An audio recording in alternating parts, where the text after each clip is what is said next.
Sir ప్రధానంగా ఇరాన్‌పై ఈ దాడి వలన హార్ముజ్ జలసంధి ఏదైతే ఉందో, హార్ముజ్ జలసంధి అనేది కంప్లీట్‌గా మూసేయడము, దీని వలన సౌత్ ఏషియన్ కంట్రీస్ అయినటువంటి ఇండియా లాంటి ప్రధాన దేశాలు ఏవైతే ఉన్నాయో, ముడి చమురుపై కొంతవరకు డిపెండ్ అయ్యేటువంటి అవకాశం ఉంది.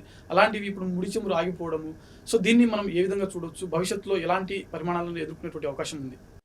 యాక్చువల్లీ ఇక్కడ మనకి ఇరాన్‌కి వెస్ట్ సైడ్ ఓకే. పశ్చిమాన మనకి పర్షియన్ గల్ఫ్ అనేది ఉంటది. ఆ పర్షియన్ గల్ఫ్ అనేది గల్ఫ్ ఆఫ్ ఒమన్ ఓకే. అంటే మన అరేబియన్ సీ ఏదైతే ఉందో దానికి సంబంధించినటువంటి ఎక్స్‌టెన్షన్ గల్ఫ్ ఆఫ్ ఒమన్ అంటాం. ఈ గల్ఫ్ ఆఫ్ ఒమన్ దాంతో పాటు ఈ పర్షియన్ గల్ఫ్ ఇవి 2 కూడా మనకి ఒక నారో వాటర్ బాడీతోని కలుస్తదనమాట. అంటే ఒక చిన్న వాటర్ బాడీ. దాని పేరే మనం ఈ యొక్క స్టేట్ ఆఫ్ హర్మోజ్ అంటాం. తెలుగులో మనం హర్మోజ్ జలసంధి అంటాం. ఇది ఎంత నారో అంటే ఆల్మోస్ట్ ఆల్ మనకి అంటే ఎంత నారో అండ్ ఎంత సిగ్నిఫికెన్స్ ఇది చాలా చాలా నారో పాత్ దాంతో పాటు చాలా సిగ్నిఫికెంట్. ఆల్మోస్ట్ ఆల్ ప్రపంచవ్యాప్తంగా ఉన్నటువంటి 20% క్రూడ్ ఆయిల్ అంటే ముడి చమురు అనేది ఈ మార్గం ద్వారానే ఎక్స్‌పోర్ట్ అవుతుంటుంది. అట్ ద సేమ్ టైమ్ ఇండియాకి రావాల్సినటువంటి క్రూడ్ ఆయిల్ ఆల్మోస్ట్ 80% అనేది ఈ మార్గం ద్వారానే వస్తది. మరి ఎప్పుడైతే గనుక ఈ మార్గం ద్వారా వచ్చేటటువంటి ముడి చమురు షిప్ ఏదైతే ఉంటదో అవన్నిటిని ఇప్పుడు ఇరాన్ అటాక్ చేసే అవకాశం ఉంది కదా! మరి ఎప్పుడైతే గనుక ఇరాన్ అటాక్ చేసే అవకాశం ఉందో అప్పుడు ఈ షిప్స్ వాటి యొక్క సెక్యూరిటీ కోసం ఎక్కువగా ప్రీమియం చెల్లించాల్సి ఉంది కదా! అంటే ఎప్పుడైతే షిప్స్ ఎక్కువగా ప్రీమియాన్ని పే చేస్తున్నారో అప్పుడు ఆటోమేటికల్‌గా కాస్ట్ ఆఫ్ ట్రాన్స్‌పోర్టేషన్ పెరుగుద్ది. దానివల్ల క్రూడ్ ఆయిల్ ప్రైస్ పెరుగుద్ది. క్రూడ్ ఆయిల్ ప్రైస్ అనేది $80, $90 నుంచి సుమారుగా $150 కూడా వెళ్ళే అవకాశం ఉంది. క్రూడ్ ఆయిల్ అంటే సింపుల్ ముడి చమురు. ఆ క్రూడ్ ఆయిల్ మన ఇండియాకి వచ్చిన తర్వాత దాన్ని మనం రిఫైన్ చేస్తాం. రిఫైన్ చేసిన తర్వాత దాని నుంచి ఆయిల్ పెట్రోల్, డీజిల్, కిరోసిన్ వస్తుంటాయి. ఎప్పుడైతే మన క్రూడ్ ఆయిల్ పెరుగుద్దో ఆటోమేటిక్‌గా మన పెట్రోల్, డీజిల్ కూడా పెరుగుద్ది కదా! ఎప్పుడైతే మన పెట్రోల్, డీజిల్ రేట్లు పెరుగుతాయో అప్పుడు ట్రాన్స్‌పోర్టేషన్ కాస్ట్ అంటే మనకి ఈ యొక్క ట్రక్కుల ద్వారా వచ్చేటటువంటి గూడ్స్ పెరుగుతాయి కదా! ఆటోమేటిక్‌గా అది ఇన్‌ఫ్లేషన్‌కి దారితీస్తది. అంటే ఓవరాల్‌గా ఇండియన్ ఎకానమీ ఇన్‌ఫ్లేషన్ ఖచ్చితంగా పెరుగుద్దా అంటే పెరుగుద్దని మనం చెప్పొచ్చు. ఇది first number 1 reason. Second reason ఎప్పుడైతే గనుక ఇట్లాంటి ఇంటర్నేషనల్ ఎకానమీ అనేది అన్‌స్టేబుల్‌గా ఉంటదో అప్పుడు చాలామంది పీపుల్ ఏం చేస్తారంటే they want to withdraw their investment అంటే వాళ్ళ యొక్క పెట్టుబడులు ఏవైతే ఉన్నాయో అవి స్టాక్ మార్కెట్ నుంచి తీసేసుకుంటారు. దానివల్ల ఇప్పుడు మీరు చూస్తే ఇంటర్నేషనల్ స్టాక్ మార్కెట్స్ గానీ, ఇండియా యొక్క సెన్సెక్స్ మార్కెట్స్ గానీ అవి ఫాల్ అయిపోతున్నాయి. ఫ్రీ ఫాల్‌లో ఉన్నాయి. వాళ్ళేం చేస్తారు? They want to invest in safer options. అంటే ఏం ఆప్షన్స్ ఉంటాయి? డాలర్ అనేది సేఫ్ ఆప్షన్. అంటే ఇప్పుడు మన ఇండియాలో ఉన్నటువంటి ఇన్వెస్ట్‌మెంట్స్ కూడా అమెరికన్ స్టాక్ మార్కెట్‌లోకి వెళ్ళిపోతాయి. అట్ ద సేమ్ టైమ్ ఇంకా సేఫర్ ఆప్షన్స్ ఏముంది? మెటల్. మెటల్ అంటే ఫర్ ఎగ్జాంపుల్ గోల్డ్, సిల్వర్. ఎప్పుడైతే వీటిలలో ఇన్వెస్ట్‌మెంట్ పెరుగుద్దో, వీటికి డిమాండ్ పెరుగుద్దో, వీటి ప్రైస్ పెరుగుతది కదా! ఇప్పుడు ఆటోమేటికల్‌గా మళ్ళీ మన యొక్క ఇండియన్స్ ఏ యొక్క ఆస్పీషియస్ టైమ్‌లోనైనా సందర్భాల్లో మనం గోల్డ్ అండ్ సిల్వర్‌ని మనం ఎక్కువగా పర్చేజ్ చేస్తుంటాం. సో, డైరెక్ట్‌గా మనకి ఒకవైపు క్రూడ్ ఆయిల్ రేట్లు పెరుగుతాయి. ఇంకోవైపు ఆటోమేటికల్‌గా మనకి గోల్డ్ అండ్ సిల్వర్ ప్రైసెస్ కూడా పెరిగే అవకాశం ఉంది. సార్ మీరు ఇందాక చెప్పారు 80% of the crude oil strait of Hormuz నుంచి మనకు ఇండియాకనేది సప్లై అవుతుందని చెప్పి. యెస్. సో, ఇప్పుడున్నటువంటి పరిస్థితులలో భారత్ ప్రత్యామ్నాయ ఏర్పాట్లు అంటే రష్యా లాంటి దేశాలపై ఏమైనా డిపెండ్ అయ్యేటువంటి అవకాశం ఏమైనా ఉందా? అంటే సింపుల్ మనకిప్పుడు రష్యా నుంచి మనం ఆల్రెడీ లాస్ట్ ఇయర్ డిసెంబర్ నుంచి మనం తగ్గిస్తూ వచ్చాం. మనం అమెరికాతోని ఇంటరిమ్ ట్రేడ్ డీల్ అంటే మధ్యంతర వాణిజ్య ఒప్పందం చేసుకున్నాం. ఆ మధ్యంతర వాణిజ్య ఒప్పందంలో అమెరికా ఏం అనౌన్స్ చేసింది? మాతోని ఇండియా ఒప్పుకుంది. రష్యా నుండి ఎలాంటి ఆయిల్ కొన కొన కొన కొనబోవడం లేదు ఫ్యూచర్‌లో అని చెప్పేసి. అంటే ఆల్రెడీ మనం రష్యా నుంచి ఆల్మోస్ట్ ఆల్ పెద్దగా ఇప్పుడు మనకి దిగుమతులేం లేవు. సో, చెప్పాలంటే వెనెజులా ఇప్పుడు అమెరికా కంట్రోల్‌లో ఉన్నటువంటి వెనెజులా నుంచి మనం ఆయిల్ తీసుకోవచ్చు. కాకపోతే మళ్ళీ అక్కడి నుంచి మనం ఆయిల్ రావాలంటే కొన్ని వీక్స్ టైం పడతది. సో, ఇమ్మీడియేట్‌గా మన కొద్దిగా ఇరాన్ నుండి సపోర్ట్ ఉన్నట్టయితే గనక మన ఇండియాకి వచ్చేటటువంటి క్రూడ్ ఆయిల్ ఏదైతే ఉందో అది ఎఫెక్ట్ లేకుండా మనం తీసుకొచ్చుకోవచ్చు. అండ్ ఇంకా కొన్ని రోజుల వరకి ఇంకా ఎమర్జెన్సీగా మనము స్ట్రాటజిక్ పెట్రోలియం రిజర్వ్స్ అని చెప్పేసేసి మనకిప్పుడు వాటర్ ఎట్లయితే గనక ఇంట్లో మనం వాటర్ ట్యాంక్‌లో స్టోర్ చేసుకుంటామో, అలానే మన ఇండియా కూడా తనకు కావాల్సినటువంటి అర్జెంట్ ఆయిల్ అనేది మనకి స్టోరేజ్‌లో ఉందన్నమాట. వాటిని మనం స్ట్రాటజిక్ పెట్రోలియం రిజర్వ్స్ అంటాం. అవి ఆల్మోస్ట్ ఆల్ మనకిప్పుడు ఎట్ ద మూమెంట్ మనకు ఒక 20-25 డేస్‌కి సరిపడా మన స్టోరేజ్ ఉంది. వాటిని కూడా మనం ఇమ్మీడియేట్‌గా యాక్టివేట్ చేసుకోవచ్చు. సార్ ప్రెజెంట్ ఇరాన్‌పై అమెరికా, ఇజ్రాయెల్ ఎలాంటి టెక్నాలజీని యూజ్ చేస్తూ దాడి చేస్తుంది? అదేవిధంగా ఇరాన్ ఏ విధంగా దీన్ని తిప్పికొడుతుంది? మరీ ముఖ్యంగా గల్ఫ్ దేశాలైనటువంటి సౌదీ అరేబియా, యూఏఈ లాంటి చిన్న చిన్న దేశాలు ఏవైతే ఉన్నాయో, ఈ దేశాలు ఈ యుద్ధాన్ని ఏ విధంగా ఎదుర్కొంటున్నాయి? ఫస్ట్ ఆఫ్ ఆల్ ఇక్కడ మనకి ఇజ్రాయెల్, యూఎస్ వీళ్ళు 2 అటాక్స్ ఏవైతే చేశారో నంబర్ 1 వీళ్ళు మిసైల్స్ యూజ్ చేశారు. ఓకే. దట్ ఈస్ మనందరికీ తెలిసిందే. ఆ మిసైల్స్ యూజ్ చేసే టైంలో మనకి అమెరికా వాళ్ళు వాళ్ళ యొక్క దాడికి ఆపరేషన్ ఎపిక్ ఫ్యూరీ అని పేరు పెట్టుకున్నారు.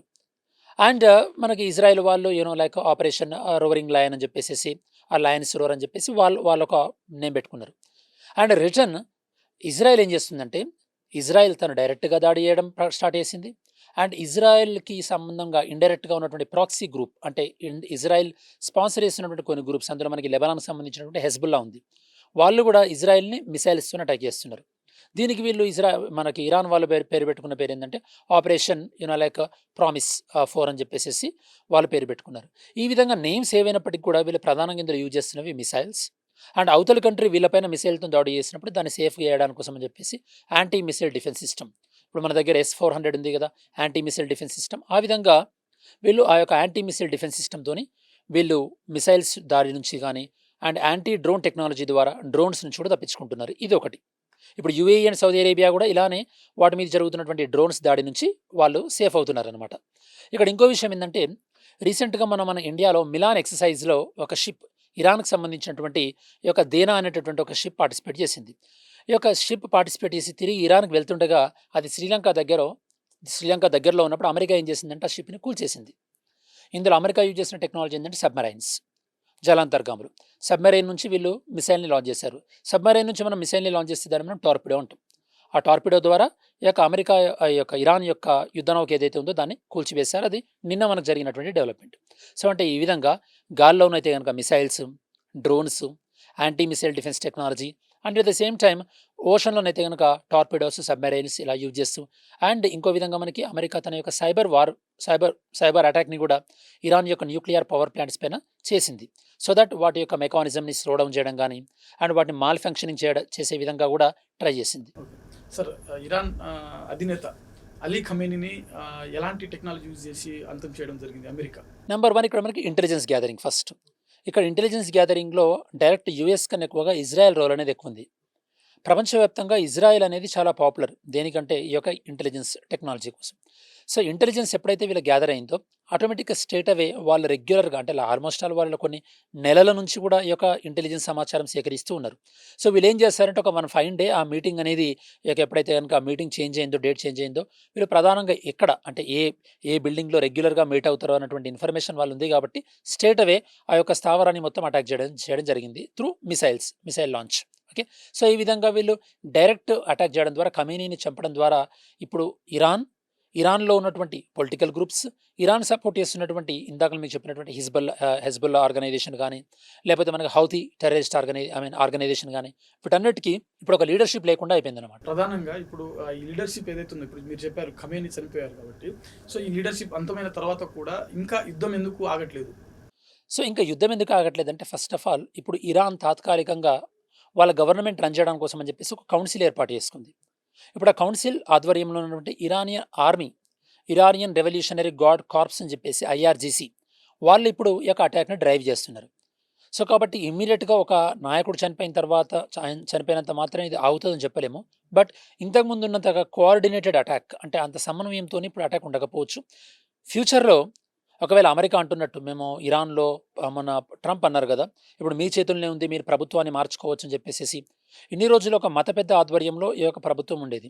ఇప్పుడు కొంతమందికి వస్తున్నటువంటి కొన్ని డౌట్స్ కానీ లేకపోతే ఫియర్ ఏంటంటే ఈ మత పెద్ద ఆధ్వర్యంలో నుంచి మళ్ళీ ఇరాన్ అనేది సైనిక పాలన వైపటం ఏమైనా వెళ్తే కనుక మళ్ళీ అప్పుడు పరిస్థితులు ఎలా ఉంటుంది అనేది కూడా కొంతమంది వ్యక్తం చేస్తున్నటువంటి డౌట్స్. ఇప్పుడు ఈ నేపథ్యంలో ప్రస్తుతం ఇండియన్ ప్రజల గురించి ఎలాంటి జాగ్రత్తలు తీసుకుంటుంది, అక్కడ ఉన్నటువంటి ప్రజల్ని ఏ విధంగా కాపాడేటువంటి ప్రయత్నం చేస్తుంది? సరే, ఇక్కడ రామారావు గారు విషయం ఏంటంటే మన ఇండియన్స్ ఎవరైతే ఉన్నారో అబ్రాడ్లో వర్క్ చేసే వాళ్ళని మనం 2 టైప్స్ అంటామండి. ఒకటి blue colour labour, white colour labour. White colour labour అంటే కొంతమంది స్కిల్డ్ లేబర్. వీళ్ళు జనరల్ ఎక్కడ ఉన్నారు మనకి US అండ్ యూరోపియన్ యూనియన్. మరి స్కిల్ లేనటువంటి వాళ్ళు ఎక్కడ ఉన్నారు? ఈ యొక్క గల్ఫ్ కంట్రీలో ప్రధానంగా మనము సర్ప్రైజింగ్ ఏంటంటే సుమారు 10 మిలియన్ వరకు అంటే ఆల్మోస్ట్ 1 కోటి మంది వరకు కూడా అక్కడ వర్క్ చేస్తున్నారు. వీళ్ళు ప్రధానంగా ఏ రంగాలలో వర్క్ చేస్తున్నారు? కన్స్ట్రక్షన్, హెల్త్ కేర్, ఈ ప్రధానంగా దాంతోపాటు ఈ యొక్క క్రూడ్ ఆయిల్ అంటే ఆయిల్ ఎక్స్ట్రాక్షన్ ఈ రంగాల్లో పనిచేస్తున్నారు. ఇప్పుడు వాళ్ళందరి యొక్క జాబ్స్ ఎఫెక్ట్ అయ్యే అవకాశం ఉందా? కొద్దిమంది జాబ్ ఎఫెక్ట్ అవుతుంది, వాళ్ళకి లైఫ్ ఎఫెక్ట్ అవుతుంది. అట్ ద సేమ్ టైం వాళ్ళు ఇండియాకి రెమిటెన్సెస్ అంటే రిటర్న్ డబ్బులు పంపిస్తున్నారు కదా, ఇవి కూడా ఎఫెక్ట్ అయ్యే అవకాశం ఉంది. సో ఈ విధంగా మన ఇండియన్ డయాస్పోరా ఎవరైతే ఉన్నారో, భారతీయులు ఎవరైతే ఉన్నారో ఆ దేశాలలో వాళ్ళ యొక్క జాబ్ పరంగా కానీ వాళ్ళ పంపించే డబ్బుల పరంగా కానీ వాళ్ళ యొక్క హ్యూమన్ లైఫ్ పరంగా కానీ ఎఫెక్ట్ అయ్యే అవకాశం ఉంది. కాకపోతే మనం ప్రే చేయాల్సింది ఏంటంటే వాళ్ళ లైఫ్కి ఏం కాకుండా వాళ్ళు సేఫ్గా ఉండాలని మాత్రమే మనం ప్రే చేయగలుగుతాం.